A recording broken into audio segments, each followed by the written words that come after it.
Aloha, ladies and gentlemen. Welcome. This is Evaluate the Epics with Sunday licking my thumb, apparently. Good girl, Sunday. Anyways, ladies and gentlemen, welcome. My name is Sprinklebeard. This is Sunday on my lap. And today, her and I are going to be reviewing the healer, Nissandei. So, the healers in this game, what is fantastic about the healing design in this game, each healer does feel very unique in what they provide to the team. And I absolutely love how they are designed. Now, when we go from our rare healers up to our epic healers, there are a few rare healers. So like Nissandei and Nuea, they look identical. So that's kind of an unfortunate thing. However, Nissandei plays 100% differently than Nuea and absolutely is amazing. She's actually one of my favorite healers. So it's one of the reasons we're going to be reviewing her right now. I will say though, out of the healers, comparing her to certain other ones, something I love about this game is that each healer provides a very...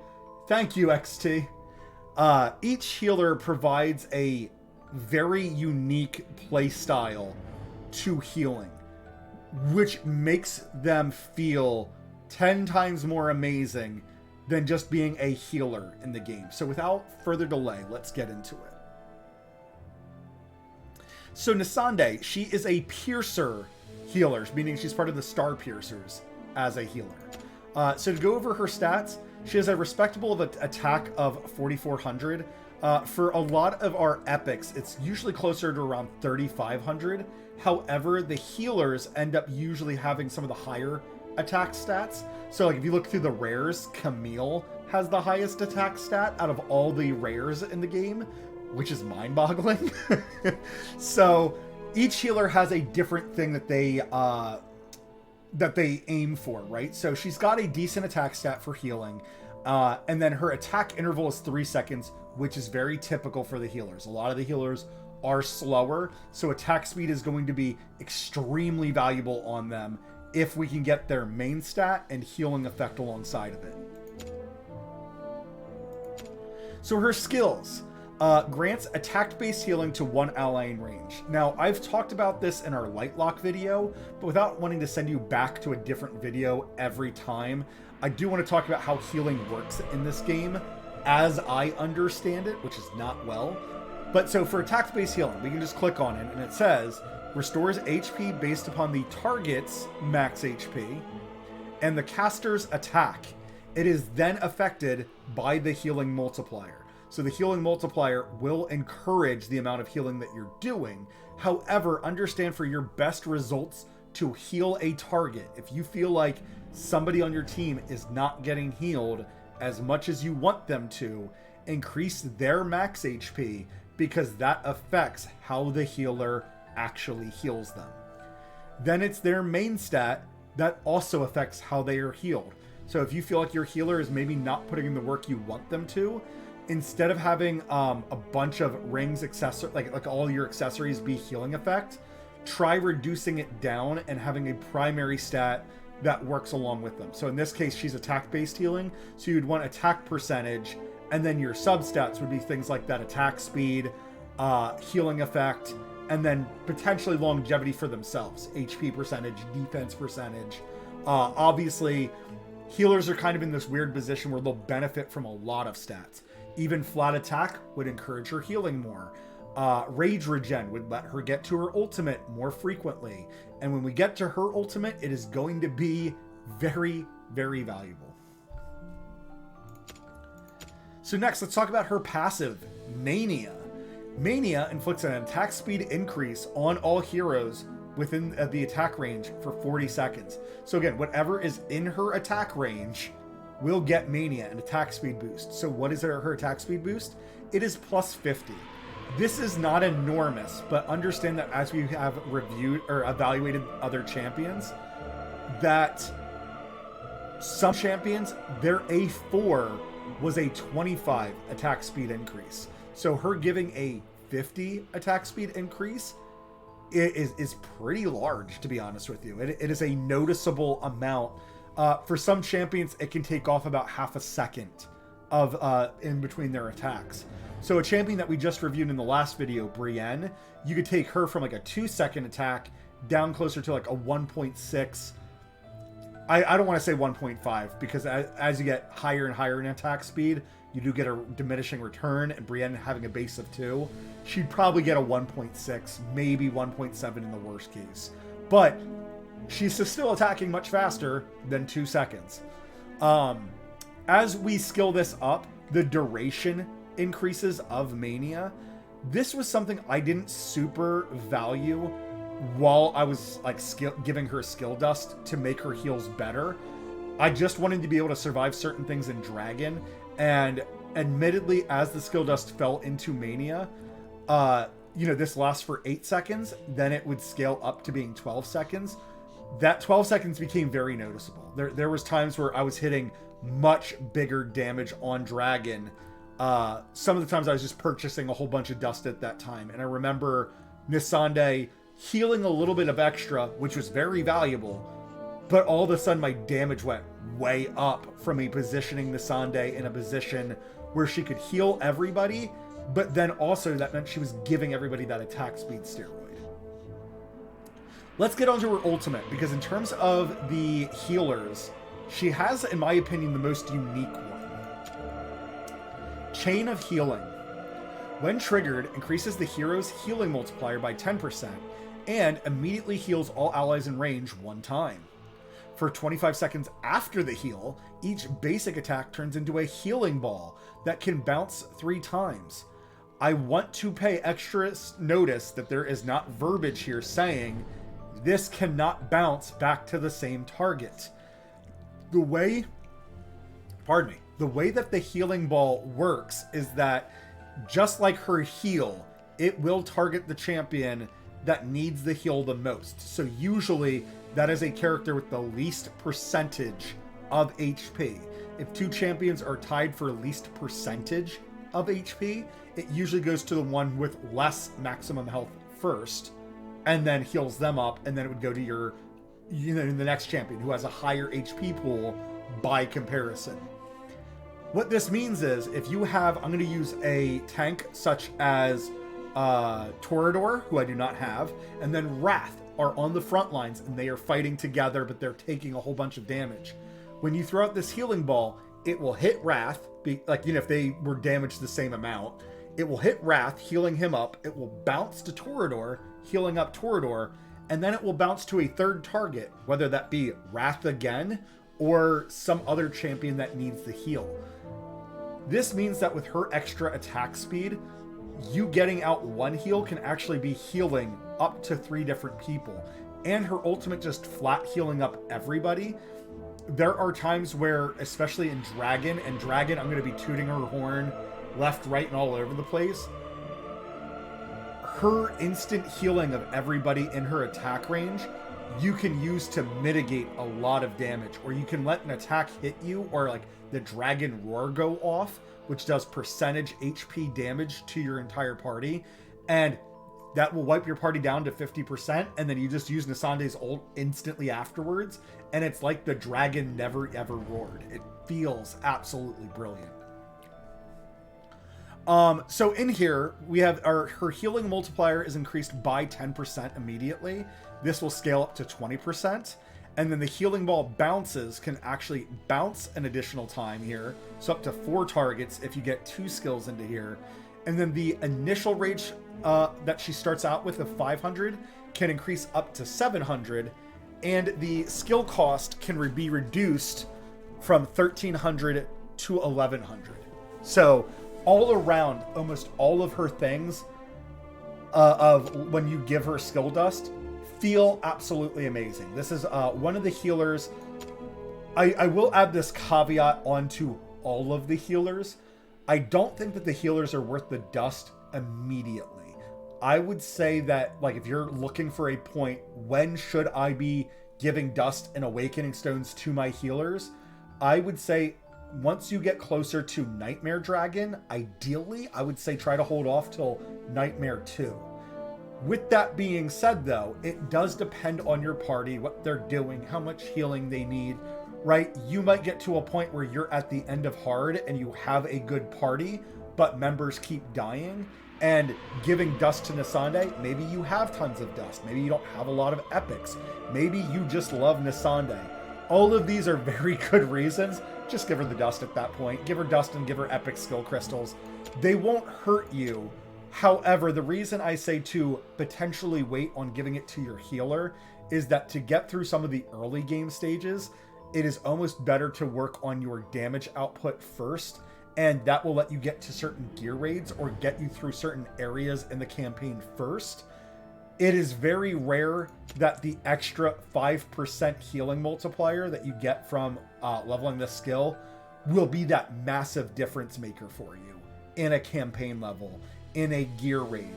It absolutely could be the difference. I'm not going to say it's never going to be, but more often your damage dealer doing an extra 5% damage or doing an extra like slow or something in their kit will matter significantly more and kind of has better scaling the further and further into the game you get.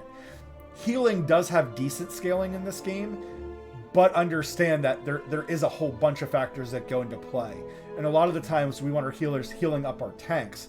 So our tanks that already have a higher defense and a higher HP pool, the extra 5% from the healing multiplier isn't as critical, at least in my opinion. In my opinion, work on your damage dealers first, and then as you get closer to, like, I would say Nightmare Dragon might be the good place where, okay, I want to take a healer up to 6-star. I want to invest more resources into a healer. With that being said, when you take a healer to 6-star is up to you. This game is definitely not balanced in a way where it's like, okay, take one of each up to 6-star, right? Take a piercer, a fighter, a mage, a defender, and a healer. Take one of each of these 5s up to 6-star. No, you could easily get away with taking 2 or 3 mages to 6-star and 2 or 3 piercers to 6-star. And then you're starting to get really good gear for all of your champions. Then you can worry about taking your healer from 4-star to 5 and then 6. Something that I did, I will get right back into her awakenings here. Something that I did on my account, ironically enough, was that as you get extra copies of your epics, you can awaken them, right? So I don't have an awakening character to show this, but you can obviously awaken champions. But once you awaken a champion, you are guaranteed to get a one of these guys, a 4-star psychic power, right?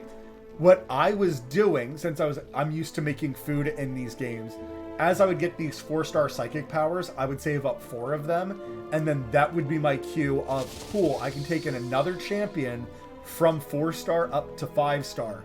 And for me, that ended up usually being like my healers or a defender, a character that I wanted to take up, but I didn't necessarily want to use a whole lot of the resources of farming up tons and tons of food and then using it on a defender. Like, that didn't feel good to me.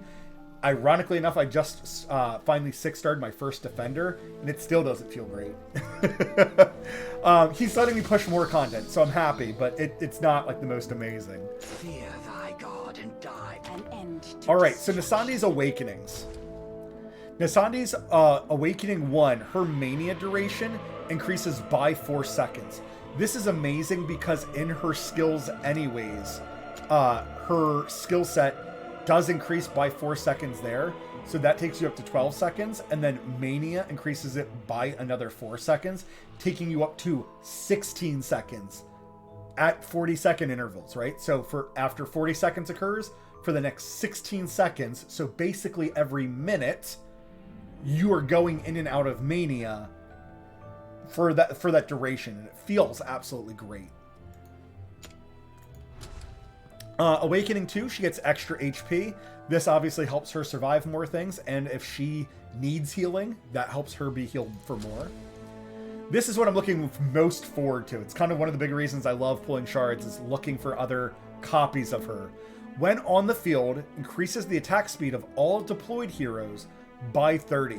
Now, all deployed heroes, I would assume, assumptions are good in this game, I would assume that the champion already has to be out on the field to get the attack speed steroid from this Awakening 3.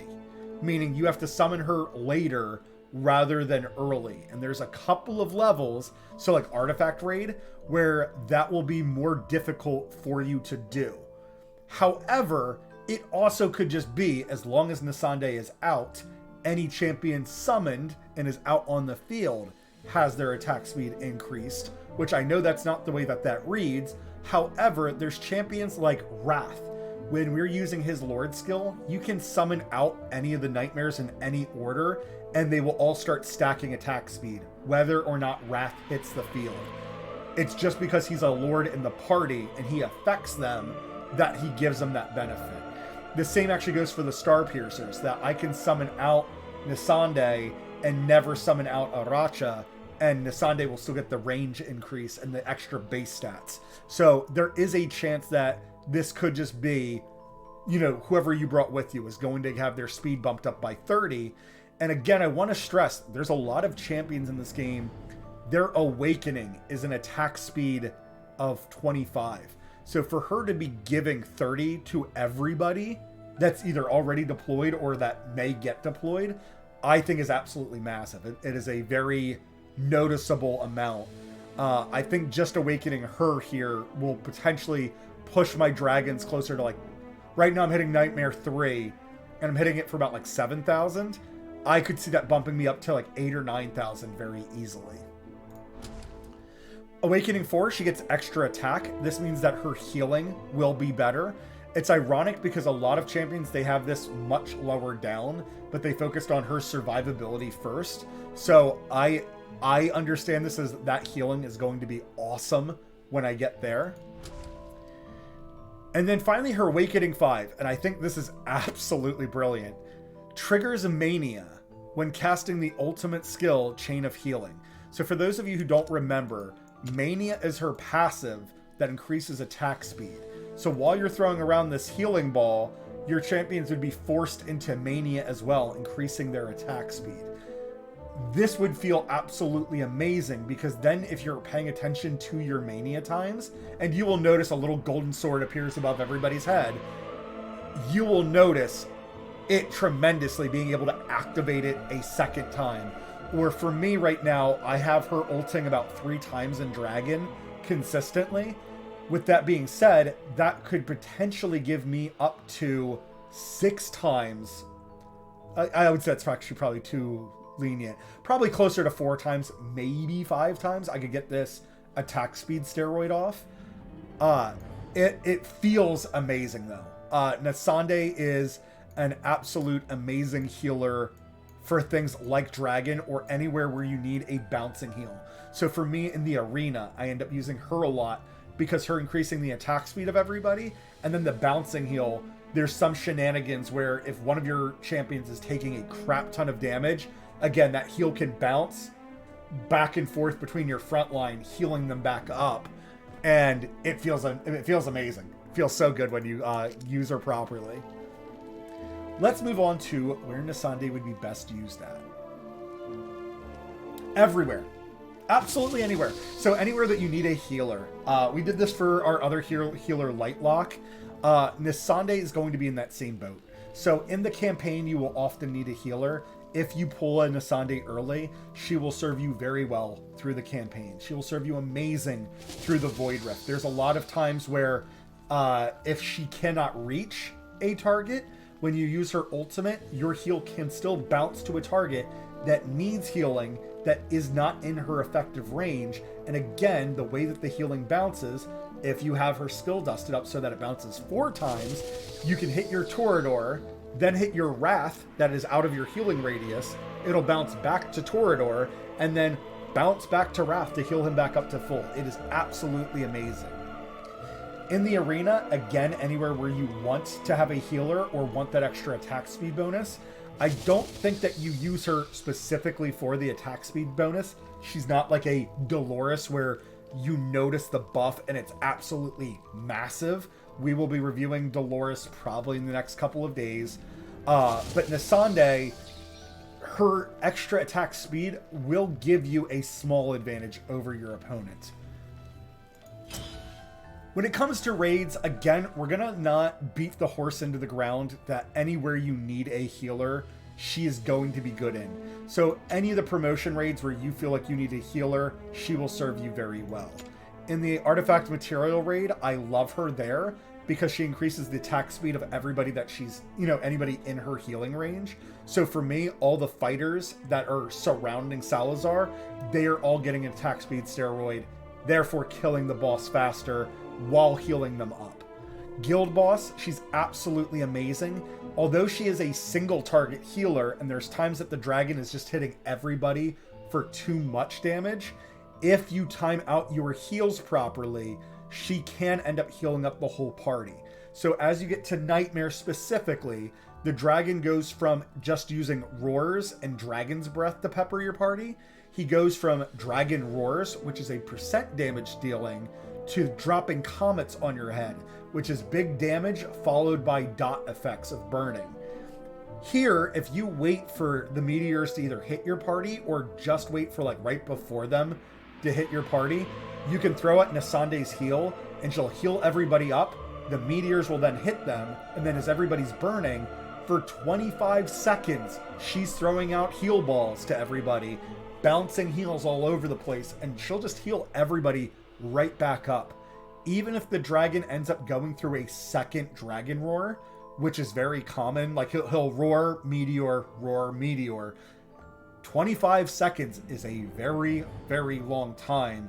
You can usually get her to out heal both roars of the dragon consistently, and then by the final time that the final meteors drop, your team's at full HP. They can just tank it and she can heal them up while he does his giant inhalation charge.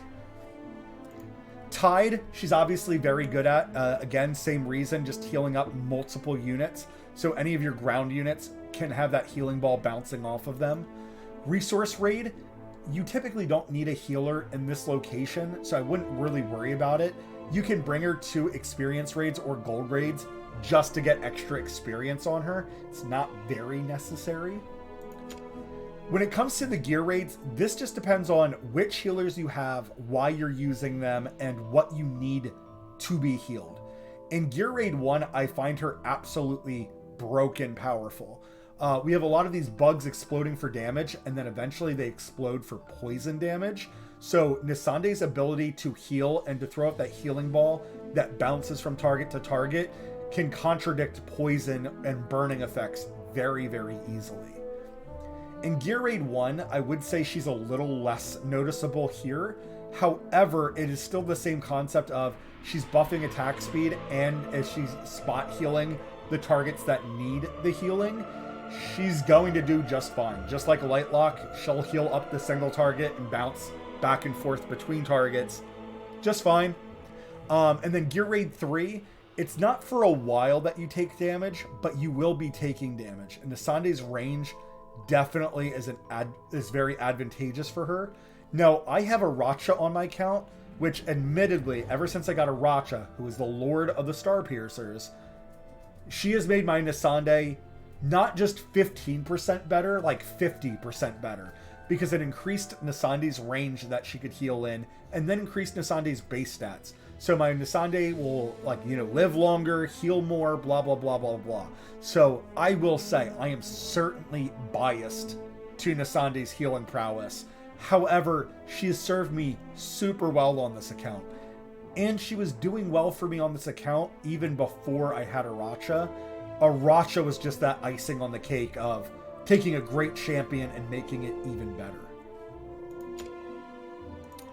Lastly, the faction trials.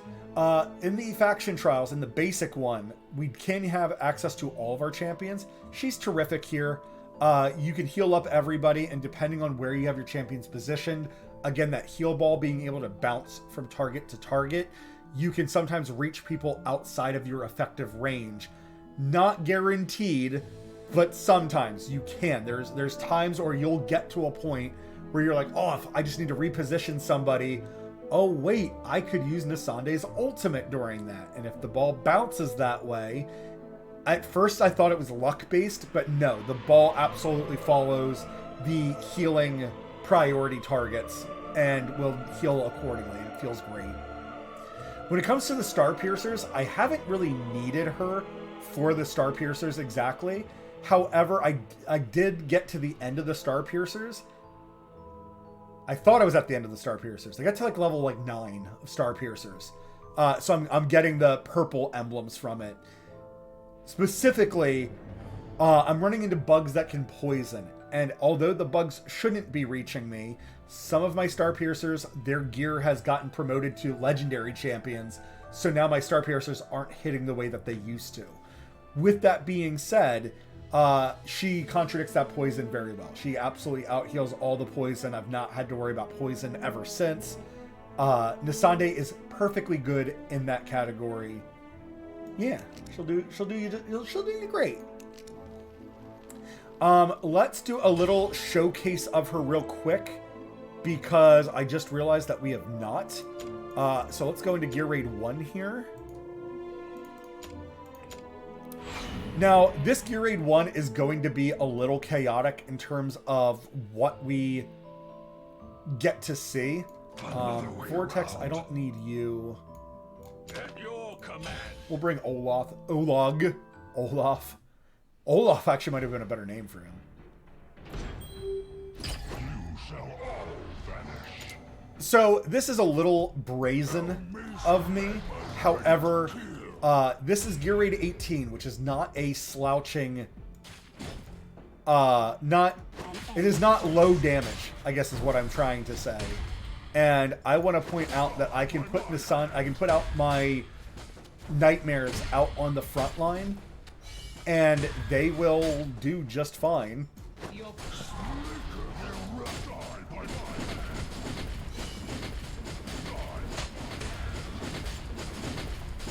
Now, ideally as well, what I should be summoning out right now is my Comet. But I want to show that these two are going to survive in here. Kind of no problem. So here's the poison bugs I was talking about. Here we can see them starting to take damage. So I'll ultimate. And then we're probably not going to see the bouncing orb leave that mess of enemies. So let's see if we can clear them out real quick.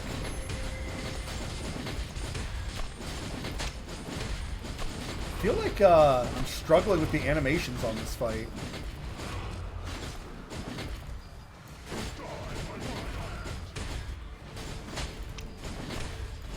Guys, I'm trying to show off Nissandei. Can you guys chill for a second?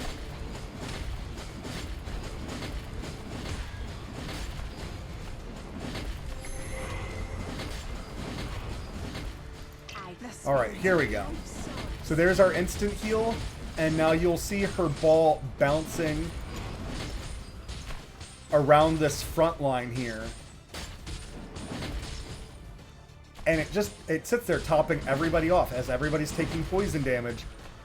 Instead of Nissandei having to heal each person individually, the ball is just bouncing around, healing up everybody. It feels great.